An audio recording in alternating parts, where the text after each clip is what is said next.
दोस्तों, आज मैं वीर राग सुखदेव जी की एक पौराणिक कथा सुना रही हूँ। इसको ज़रूर सुने और प्लीज़ वीडियो को लाइक शेयर सब्सक्राइब कमेंट से ज़रूर करें। एक बार किसी धनवान व्यक्ति ने सुना कि राजा परीक्षित ने वीतराग सुखदेव मुनि से भागवत कथा सुनकर मोक्ष प्राप्त कर लिया था, तो उनके हृदय में भी श्रीमद् भागवत के प्रति बड़ी श्रद्धा उत्पन्न हो गई। उसने सोचा कि मैं भी क्यों ना भागवत कथा सुनकर मोक्ष की प्राप्ति कर लूँ।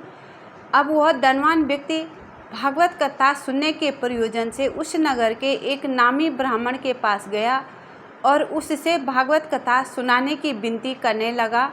पंडित जी नगर के सुविख्यात ब्राह्मण थे। आए दिन वह बड़े बड़े भागवत कथा के आयोजन करते थे।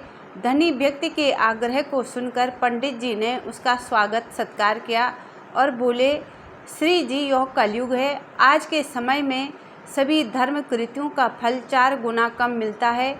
इसलिए यदि आप भागवत कथा का संपूर्ण फल पाना चाहते हैं तो उसको 4 बार भागवत कथा सुननी पड़ेगी। पंडित बड़ा चतुर था। वह 4 बार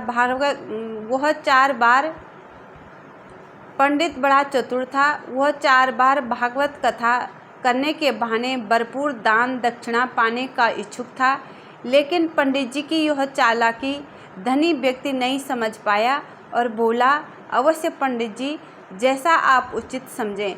भागवत कथा का आयोजन हुआ। परीक्षित ने केवल 1 सप्ताह भागवत सुनी थी, जबकि धनी व्यक्ति ने 4 सप्ताह भागवत कथा सुनी, फिर भी कोई लाभ नहीं दिखाई दिया। पंडित जी लाभ होने के आश्वासन देकर कथा समाप्त करके दान दक्षिणा की पोटली बांधकर अपने घर चले गए। धनी व्यक्ति बेचारा चिंतित रहने लगा। वह दिन भर सोचता रहता था कि मैंने 4 बार भागवत कथा सुनी, पंडित जी को भरपूर दान दक्षिणा दी, फिर भी मुझे मुक्ति नहीं मिली, क्यों? एक दिन उस नगर में एक पहुँचे हुए संत का आगमन हुआ। संत का तो काम ही होता है सभी जगह घूम घाम लोगों को उपदेश देना।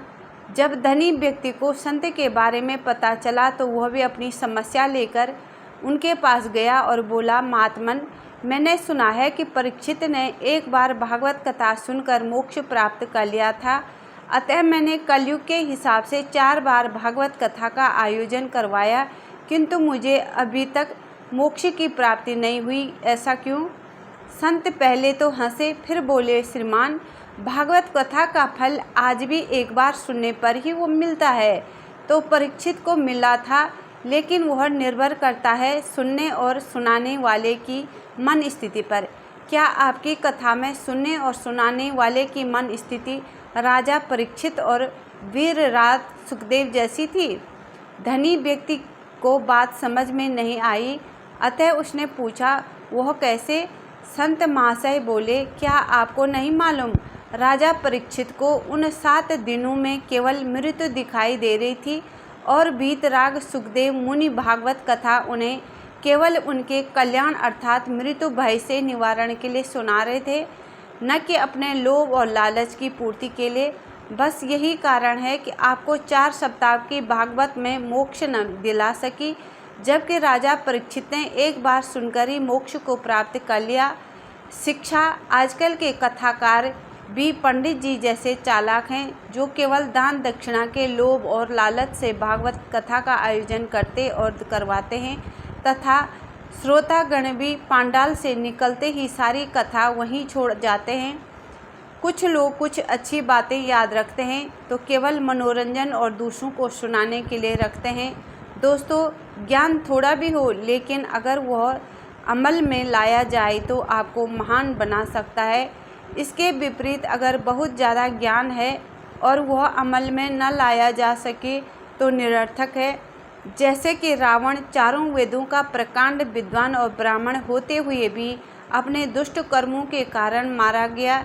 दोस्तों, अगर यह वीडियो पसंद आई तो प्लीज़ वीडियो को लाइक शेयर सब्सक्राइब कमेंट्स ज़रूर करें।